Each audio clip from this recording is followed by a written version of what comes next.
rubber sector, particularly the umbrella group and regulator called the Rubber Planters Association of Liberia. We call you here on a critical issue as it relates to the moratorium issues last December by the President of the Republic of Liberia on the exportation of unprocessed rubber leaving Liberia. Without much ado, on my far right is the president of the Rubber Planters Association, current president, Mrs. Wilhelmina Mobashawi. In the middle is the executive director of the Rubber Planters Association, Mr. Joe Kangwegata, and also our past immediate president and senior member on the Rubber Development Fund of Liberia, Honorable Tobal Noble. It is predicated on what I just said earlier, that we'll be hearing from this sector as it relates to Executive Order 124, which bans the exportation of unprocessed natural rubber from Liberia. You'll be hearing from the details. Thank you very much. Honorable Press, you are welcome.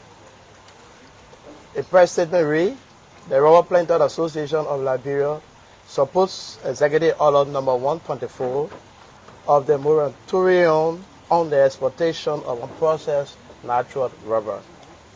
Ladies and gentlemen of the press of Liberia, the Rubber Planters Association of Liberia is a non-for-profit legal entity established in 1966 by the act of the Liberian legislature with the sole responsibility to recruit, organize, unite, and educate rubber smallholders farmers about the sector, advocate for funding assistance, and expose them to market opportunities. The 8th National Congress of the Rubber Planters Association of Liberia was convened on the 23rd of February 2024 at the head office in Cooper's Farm near Kakata District, Moswara County, and has unanimously reaffirmed its unequivocal support for the moratorium on the exportation of the unprocessed rubber of Executive Order 124. In consonance with Article 5 of the Liberian Constitution to safeguard the economy and sustain value addition, the government of Liberia is in no error of the ban but to generate foreign exchange and needful taxes. Allowing unprocessed export of natural rubber will undermine Liberia's quota and participation in the Association of Natural Rubber Producing Countries and a global platform for sustainable natural rubber. The unrestricted export of unprocessed rubber supersedes the sector's productivity. For more than 5 years, the sector has not exported more than 250 metric tons of processed rubber. It was envisaged by 2020 that producers who hit 350 metric tons of rubber would have been achieved. The adverse effect. The exportation of unprocessed natural rubber from Liberia undermines the nation's GDP. The community ends in Nigeria or other countries in the sub-region buyers which process the commodity and export same. The so-called consortium of rubber actors or non-farmers or non-producers, but middlemen that have been used by the exporters who withhold subscription fees from farmers without remittance to the Rubber Planters Association of Liberia and the Rubber Development Fund Incorporated called our DFI. The government of Cote d'Ivoire has legislated a ban on the exportation of unprocessed natural rubber, including Ghana, increasing export earnings. Unless value addition is upheld, promoted, and sustained, the sector risks decline. Delegates in the convention assembled in Cooper Farm District, Moswara County, petitioned the legislature to enact a law to prohibit the export of unprocessed natural rubber. Let's look at the economic importance. Agriculture, including forestry, is a primary livelihood for more than 60% of Liberia's population and accounted for 31% of Liberia 2021 real gross domestic product.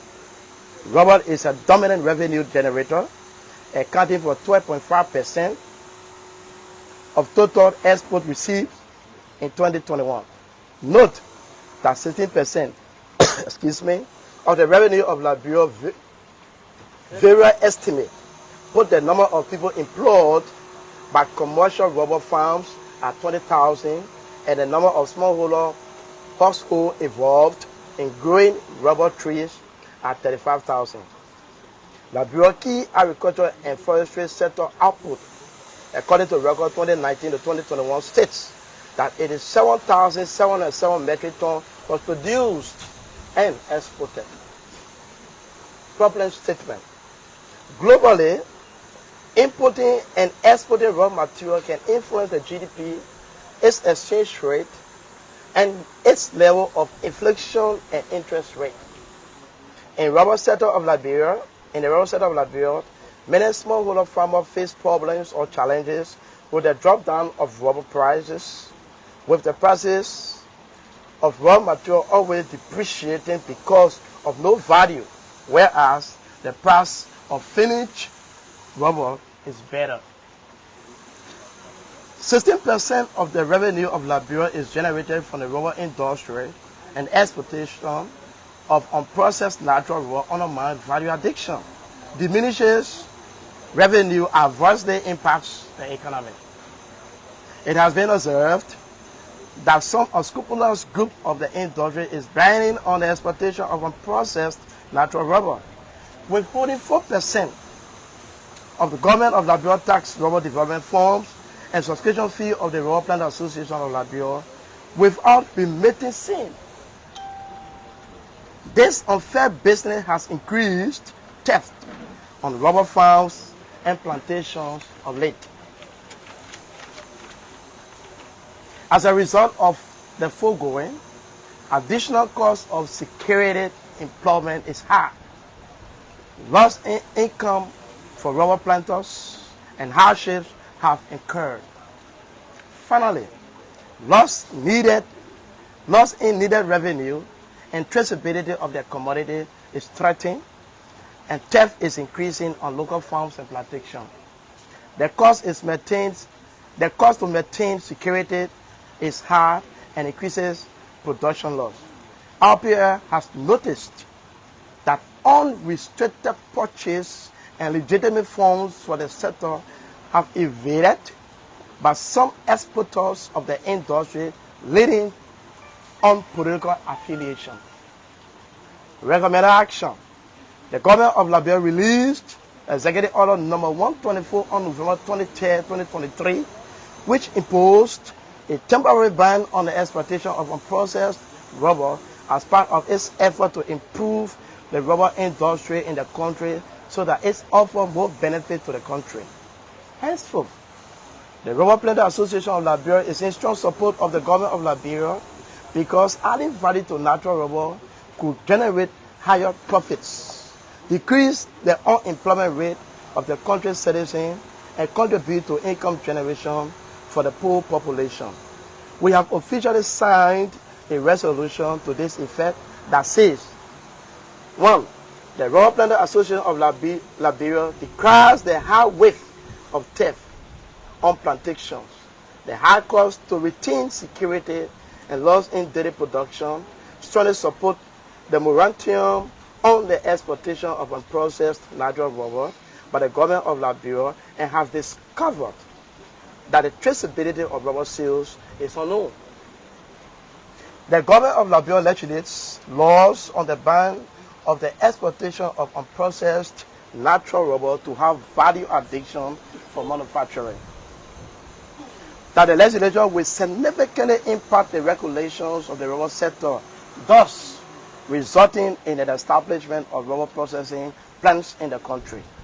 In this way, the Liberia rubber industry will reach its full potential as a global platform of sustainable natural rubber. This signed by the management, Rubber Plant Association of Liberia. Thanks. I'm Mr. Joe Kanwe Gato, Executive Director of the Rubber Plant Association of Liberia.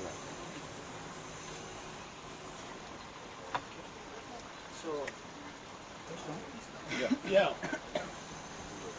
Yes, read the press statement.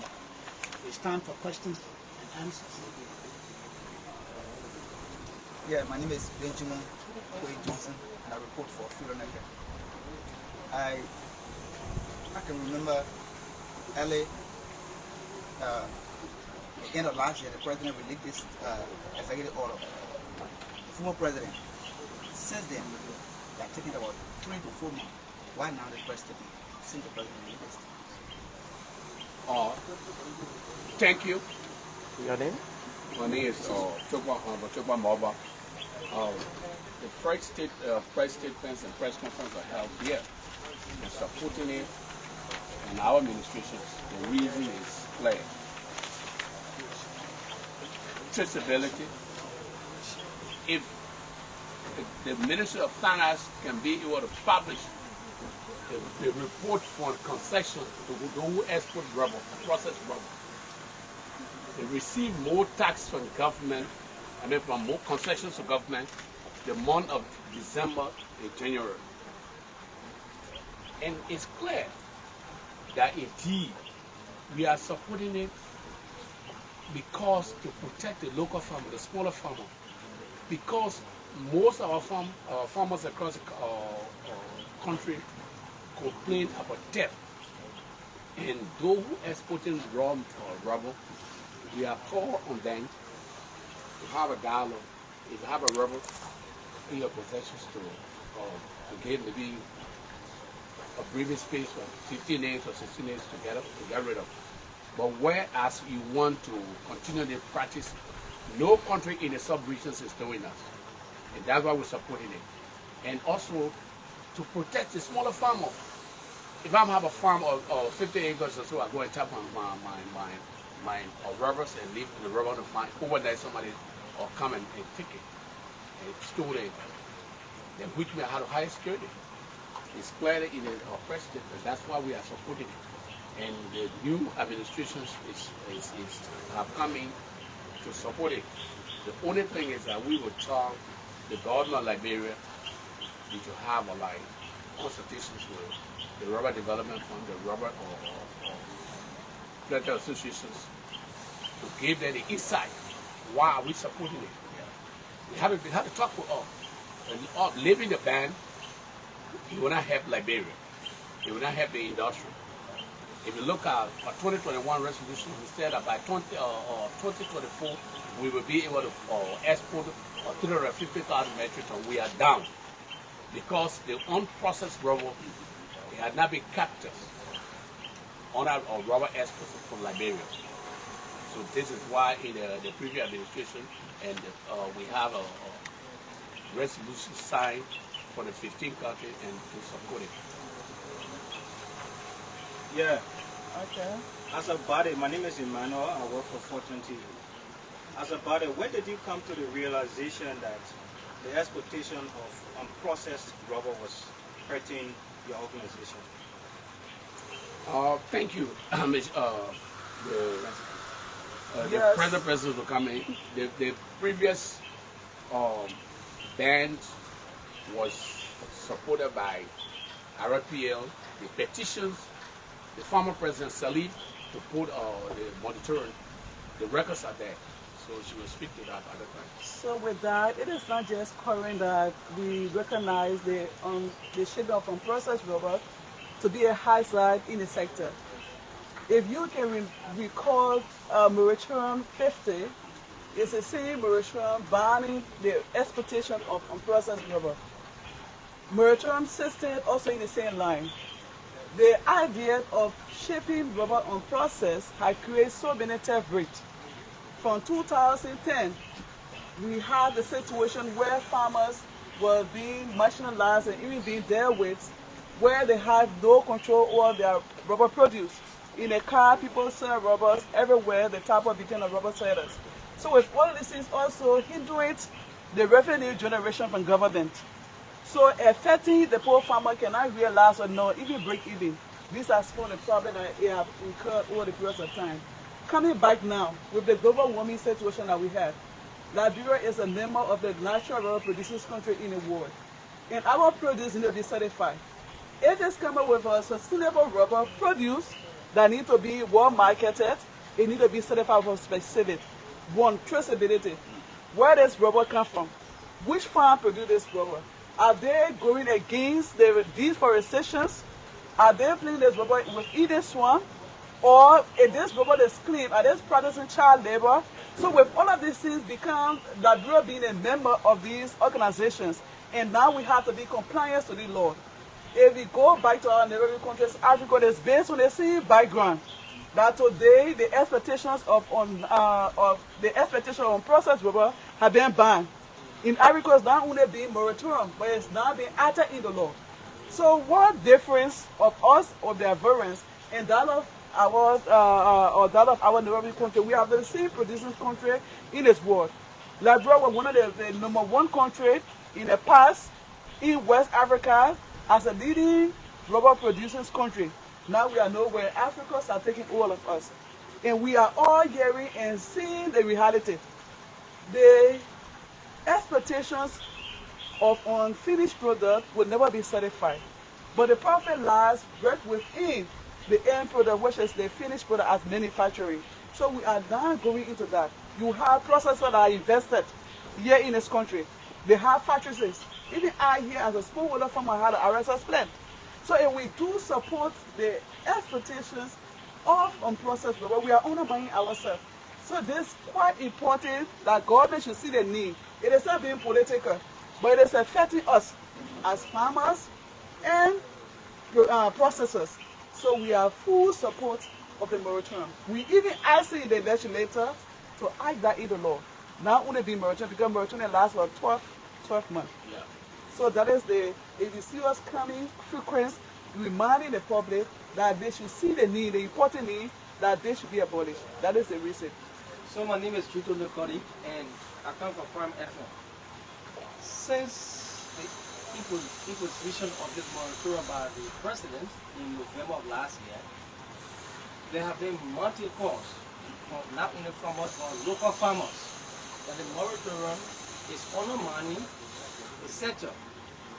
It has created economic barrier to them. They are no longer benefiting from the rubber sector. And you, as the mother body of the farmers, you have come with a statement supporting that moratorium. How can you reconcile this? One thing I want you to recognize, the constituents that term themselves to be the ITA, the rubber farmers, we clearly defined that within our press, statement. They are not the producer and they are not the processors. These people are the middlemen, and they're being paid for by the exporters, right? Whatever exists within the industry, they have no impact. It's not affecting them. We have come in as a farmer. We represent with our country. We just have brought on board all rubbers items from the nationwide, and we have the resolution that was signed by every one of them. So it is not just by mere statement that we say here, but we are the legitimate, item of the associations, of the sector. It is not these people, they are brokers. They are not the farmers. It's an actual Let me fact. buttress, Madam President. I'm the Vice President of the Development Association. I'm Bonnie Brown. Do not be carried away by sentiments by those who call themselves actors, consultants, and actors of the rubber industry. These are the group who going around buying 50 pounds of rubber, 25 pounds of rubber from village to village on farms. When the processors are waiting for you to bring the rubber at least 300 pounds, 500 pounds, and a ton, the frequency of purchasing small rubber increases theft. Even our own farmers, our own workers are hiding production, the coagulum, the latex in the bush, just to have something for the day. As a result, we do not break even. We do not break even with farmers. This consortium of actors are middlemen, are agents being used to buy the raw rubber and bring it to those who are exporting, who are not committing the 4% of the government. Every farmer that sells rubber to the processor, Firestone, Black, Jetty, Lima Rubber, pays 4% every sale that you make. On top of that, you pay what you call your subscription fees to the mother organization, the $2 on per ton. These are the things they are discouraging. And the rubber development fund. As we speak, Cote d'Ivoire, Liberia was the first country to take over the sector. No country in the world planted rubber without Liberia. Malaysia, Thailand, Indonesia, the very Cote d'Ivoire, today as we speak, as 2023 December, they were able to export 1.3 million metric tons of processed rubber to the market. As a result of this, on the global rubber platform, Cote d'Ivoire is the 4th largest producer of natural rubber in the world. In the world, Liberia, for the past 5 years, we have not exceeded 250,000 metric tons. 5 years ago, we made a commitment at the Rubber Summit that Liberia will exceed. By this time, as we speak, we have gone to 350,000. We have lost 100,000 metric tons of rubber through the illegal and exportation of unprocessed rubber. This rubber these people are shipping, it is not going to the world market. There are buyers waiting in Nigeria and other countries who receive the Liberian rubber, process it there, and ship it and make more money. Our GDP of this country is being affected. Employment that processors and farmers who run their plantations would have brought in more people is also at a decline. So we want to register this, that the government of Liberia, 16% of its national envelope comes from the rubber sector. Farmers, processors, and producers are contributing to it. Today, if the rubber sector just starts for 3 months, it will be a budget shortfall. If you can recall, Honorable Amara Cornell, when he was Minister of Finance, every time he spoke of this, This sector is no small sector. When Firestone closes today, you see what happened. Black closes today, you see what happened. Kavala closes today, in the southeast, you see what happened. Jetty is a new company that has come. That is helping a lot of local farmers to buy the rubber. The market is opening on a daily basis. See that kind of infrastructure. Without us carrying this rubber there and people shipping, it undermines government-owned revenue and even our own sector. How do we go about? So without much, we want to give this clarity. We are now moved by sentiment. Our issue here is economic, is environmental, and social. It's no political issue. We have no bone or bones to pick with anybody. But we want to make it clear. If who supports it, then I will not love this country. Thank you. Thank you. Thank you.